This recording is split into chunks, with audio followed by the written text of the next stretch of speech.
Alright, welcome back everybody. Northwegian Lockpicker here. I've discovered that I have a slight case of ADD. So I sat down here. I was going to start working on finishing up some of these challenge locks and start working on a new one. And I decided, well, I need to cut a key first.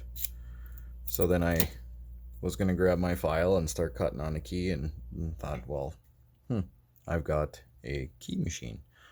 I want to put that thing into use and see how it works.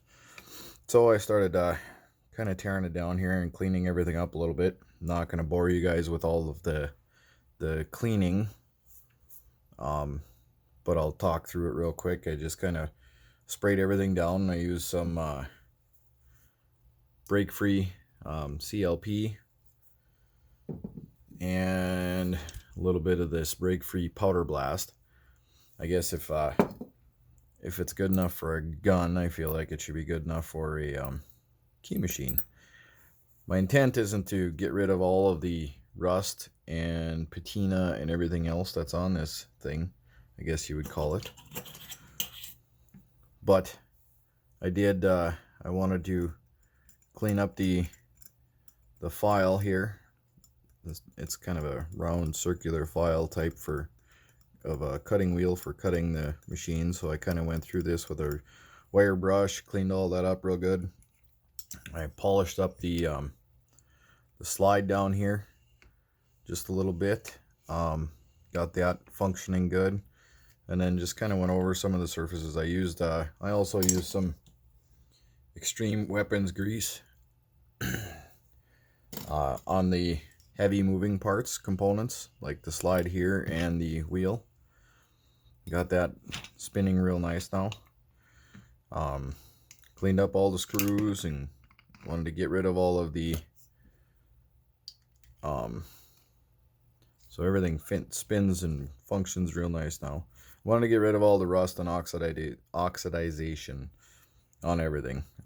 Like I said, I don't want to just strip this thing down to bare metal because I kind of like the patina on it, I guess you would call it. It is an old machine, so I want it to look like an old machine, but I'm not, I don't even know if I'm taking away value on this thing or not, but I guess in my opinion it's a machine that was built to be used, and I'm going to put it to use. Value or not, it's my machine, so I'll decide that I'm going to use it. Alright, so when I took everything apart, now I know that I've got to recalibrate everything. So that's what I'm going to kind of share with you here.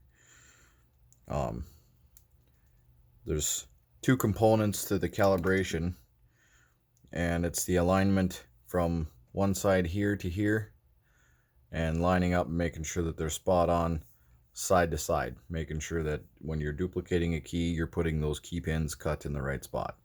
That's this side to side adjustment on this part here.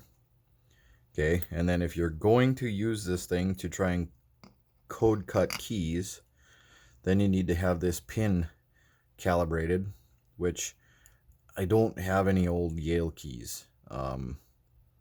So I don't know, and I don't know what year, when they've changed, if they've changed their coding, but I've got one line of numbers here called New Yale, and then just Yale.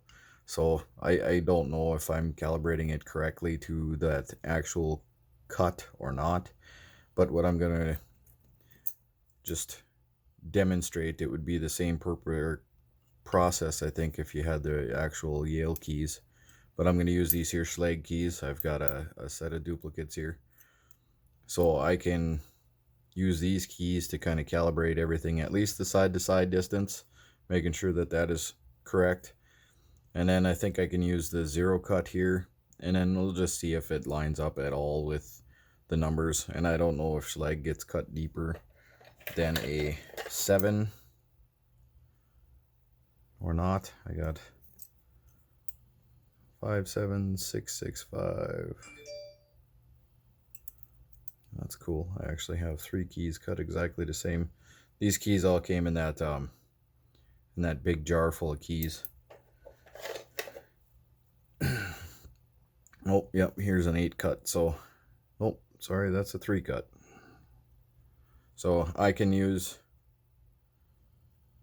this to kind of get just a guesstimate of whether it's going to line up at all or not. But at least I can calibrate it for 0. I know that much. So, all right. So the first thing is the side to side. Make sure I have 2 keys that are cut the same here. Or if you had blanks, I suppose you could use that too. But these are cut very, very precisely, it looks, so these will work good. So I'm going to stick one in the left hand side here. The trouble here, see if I can get this so everybody can see what I'm doing. Okay, so line up the key on the left here, and I want to make sure there's a little flipper here. That's your alignment flipper.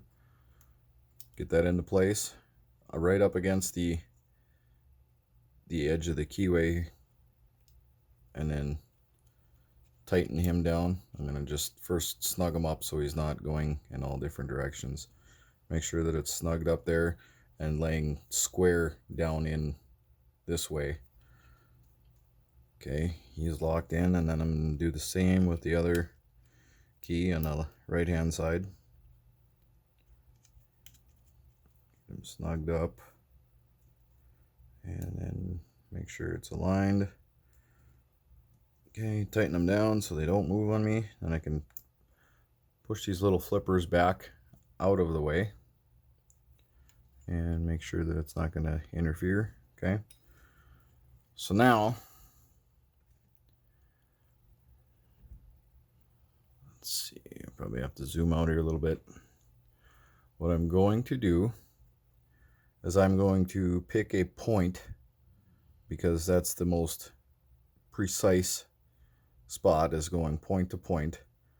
And what I need to do is make sure that I'm sitting on point number, well, I suppose it'd be 1, 2, 3, 4 for the point in between pin 4 and 5. And I need this locator pin here touching the point at the exact same center and point on the cutting wheel. Okay, and that's maybe not quite as simple as it might seem. Snug that up, just sliding off just a little bit. So what I'm gonna do, I'm gonna go like this. I'm gonna push this in so I have 2 known depths. I'm just gonna lock my pin. Now I'm not fighting the spring on it. Okay, now need a little extra light here.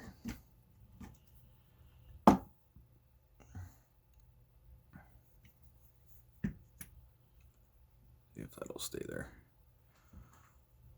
Okay, so tip center, off just a little bit right here, so I'm not quite tap dead center on the tip. So that means I got to move my pin over just a little bit. Now I probably moved it too far.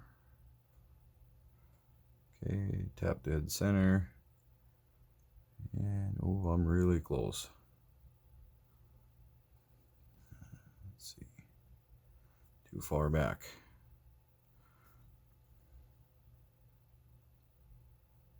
That looks pretty much spot on to me. Okay, so now I'm gonna carefully holding this so it doesn't move when I tighten it. And I'm going to snug him up.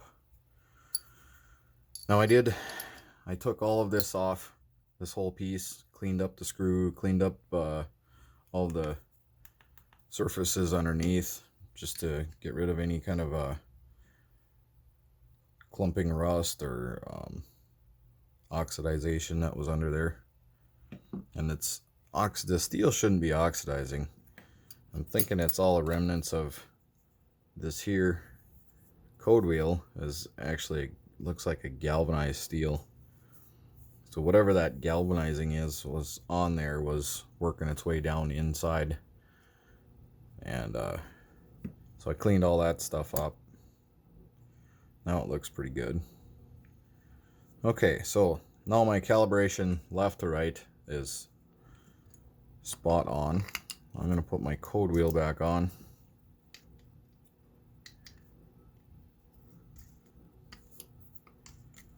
Pit here everywhere.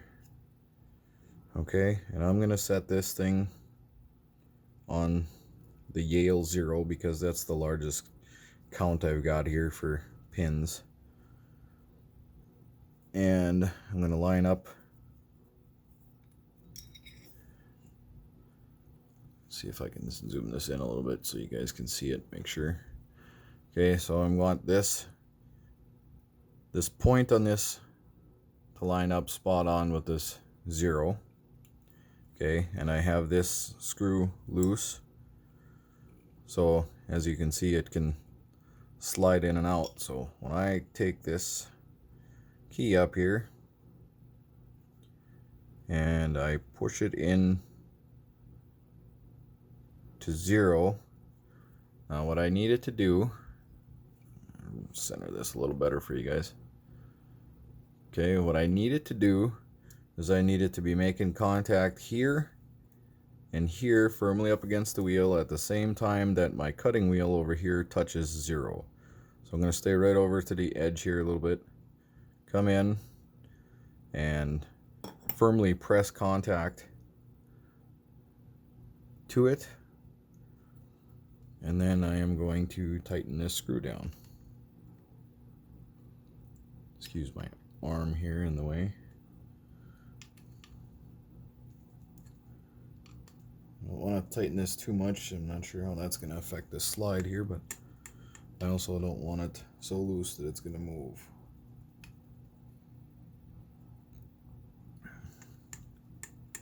There, that feels pretty good. Now that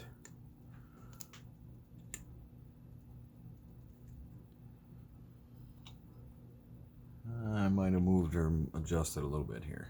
Hang on a second, I'm gonna redo that. Just to make sure that I'm making contact, just making contact on the right hand side.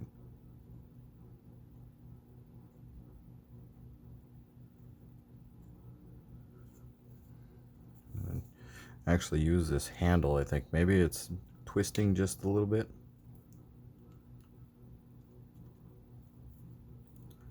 Holding firm pressure on it. It would be easier if I screwed this thing down to the bench too. Less moving around.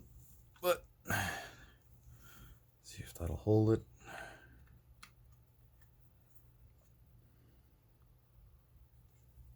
Okay, snug it up.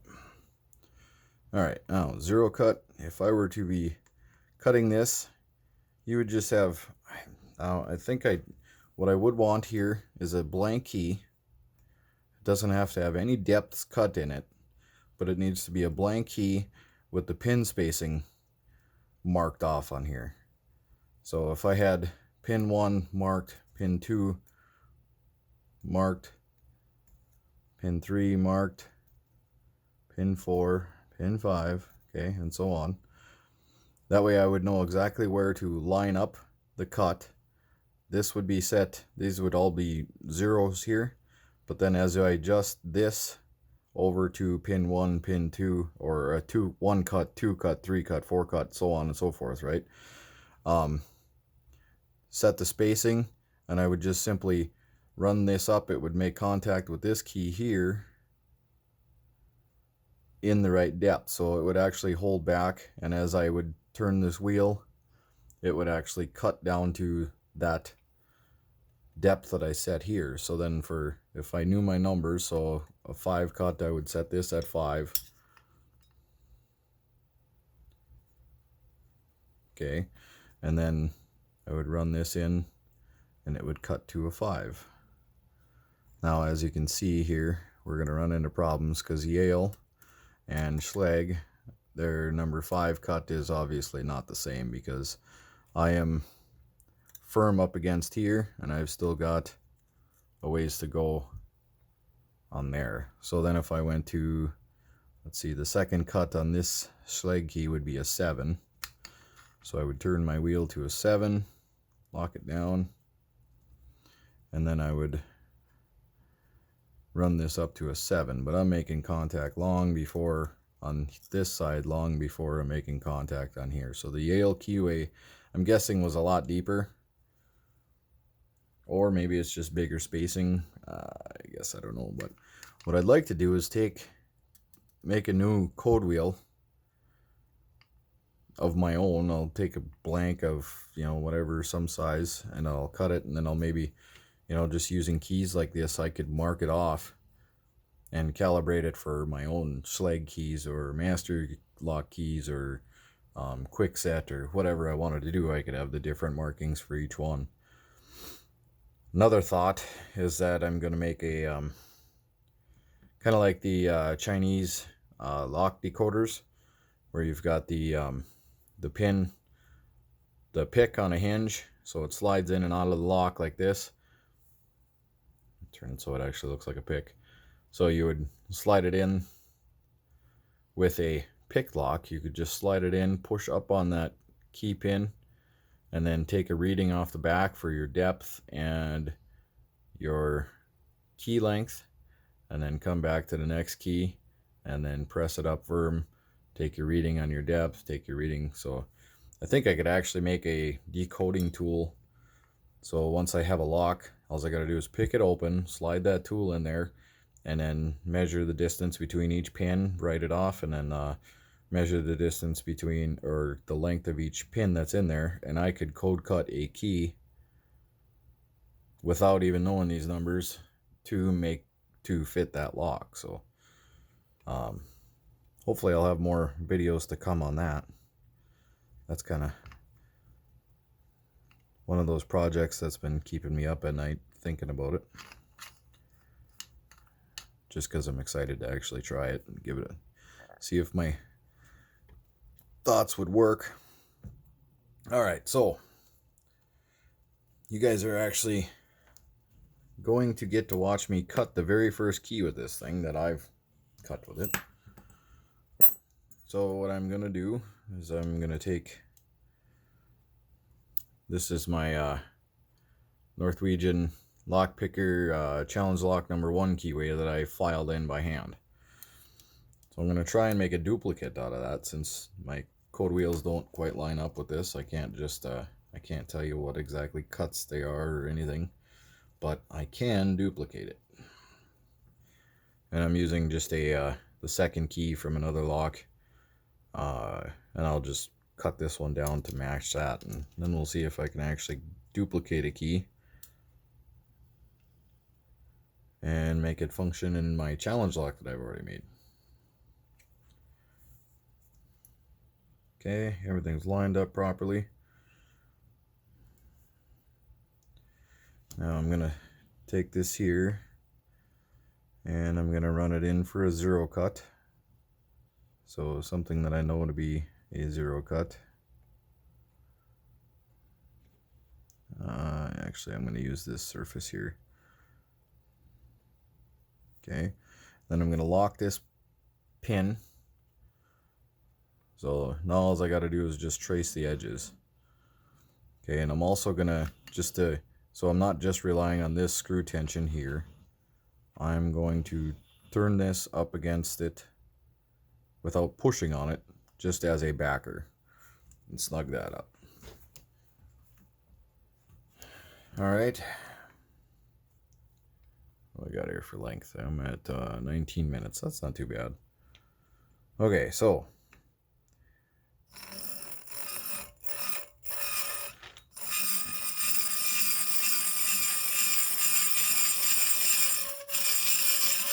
would definitely be a lot easier with a I'm gonna try just running it straight in at the key, or at the pin depth.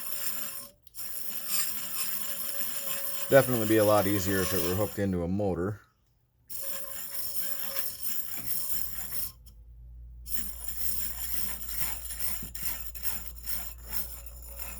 And now I'm just kind of freewheeling, so that's telling me that I'm cut to the right depth. Okay, and I'm going to go over to the center of this one.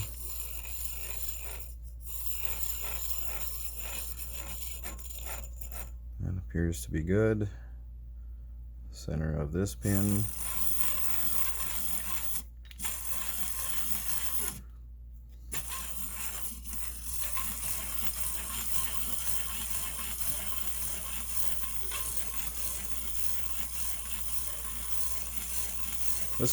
The trick to this just appears to be just patient. Just put slight tension on there and let the machine do the work. Don't try and overpower it and cut too deep too fast. Okay, that one's real good. And I apparently didn't cut anything on that one. So I'm going to just now trace the outside edge of this thing.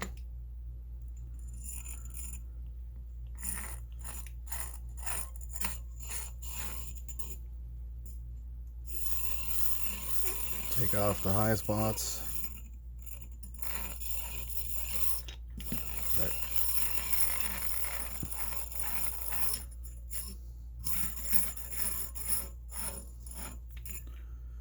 All right.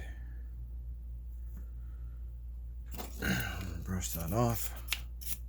See what we've got here.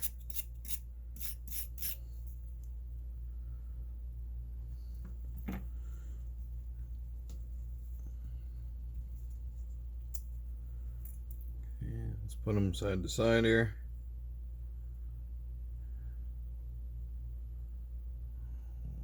Oh, that's beautiful. I would say that did exactly what it is supposed to do. Take my wire brush here, clean off the sharp edges. I could do this with a Dremel too. It'd probably go a lot easier. Just put a wire brush on there and run it over at once. Wipe it off. Okay, now let's see if the duplicate key works in my keyway. Uh-oh. It isn't quite working. Let's see here. The original. Okay, so I got to pull back just a little bit on it. Hanging up just a little bit. Let's try that again.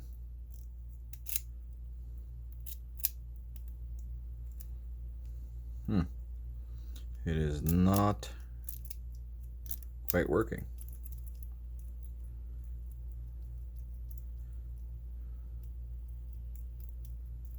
Even wiggling it around, I can't quite get it to open, so it's really close though. I can feel it. It's like hanging up on like one pin. Maybe if I lift it, pull down, nope. Jiggle it around a little more. Nothing. Interesting. So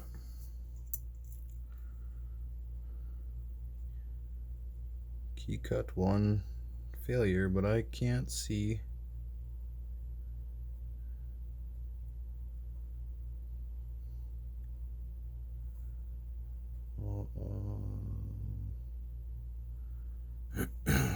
get you guys a closer look here too.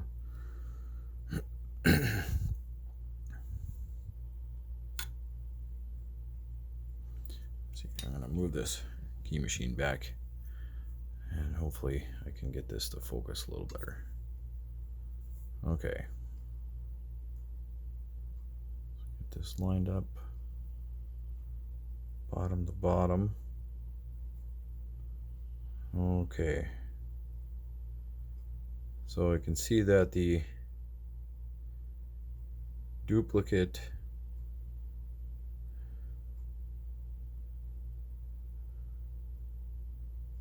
I don't know, I'm not sure why. I really don't. It looks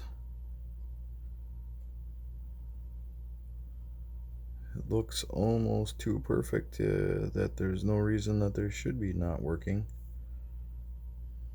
Maybe Just maybe I didn't quite get this right here, this one. See how that one's just a touch higher. Alright, so I'm going to try clamping them back in here and try running it over it one more time and see what I get.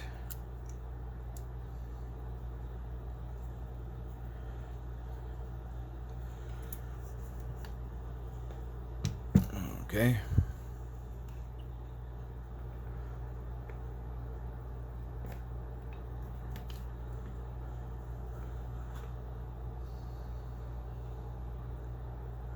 Let's see. Actually, you know what I think? I flip my paddles out of the way here. I'm going to try reset this thing. Maybe because I was rounding off on the edge here, maybe it just missed it. So I'm going to go to actually this. Sorry about that. Okay, maybe I'm going to go actually to this surface right here. And I'm going to set that as my 0. Key to key. A 0. Okay, and then, because now I know I've got a good flat surface that should be perfectly mated up. And I'm going to just rerun this over.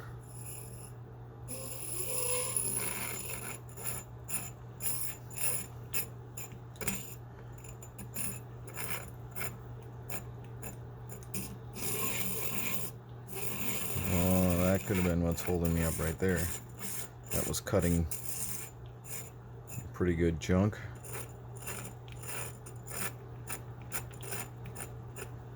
Okay, good there. And I think that's just, yeah, that's just me missing that was senseless cutting.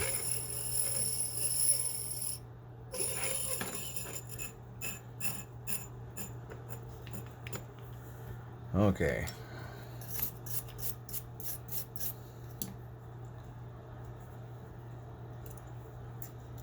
Well, it does a good job duplicating. You can't hardly tell the difference between the one that I cut with a file and the one that I cut with the machine.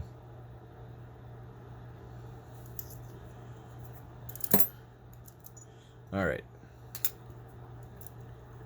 Back this up a little bit. Okay, original key.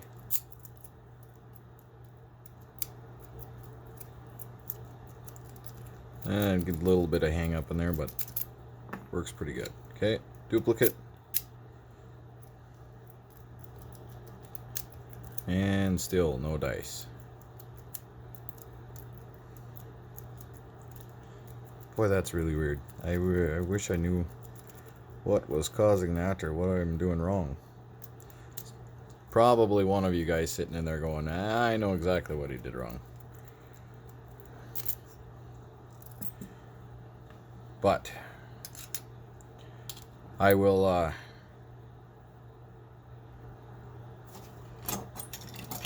we'll probably have to come back and revisit that. This video is getting pretty long. I'm pushing 30 minutes here. Sorry about that, guys. Hopefully it's entertaining enough that you guys are enjoying watching me fumble around through this and fail. But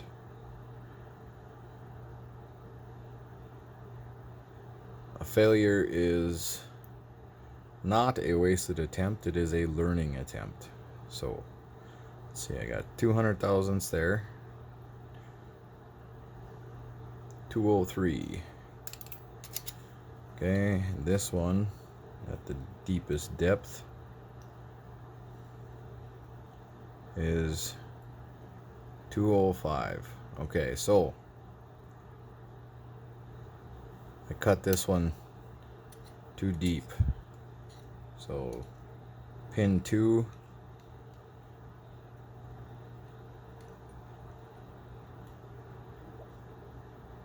$267,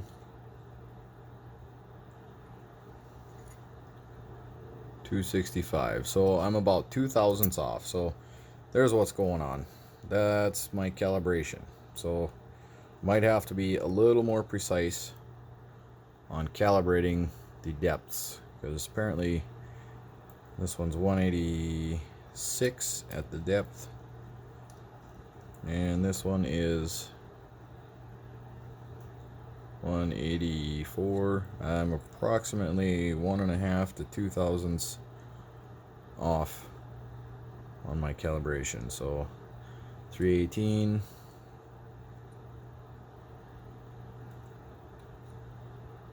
Or I didn't have the key in there. Oh, there's 316. Yep, so I'm about 2 thousandths off. So what I'll have to do is I'll have to recalibrate this again using the same method, but I'm going to be a little more precise since I'm not doing it on camera. I'm trying to rush.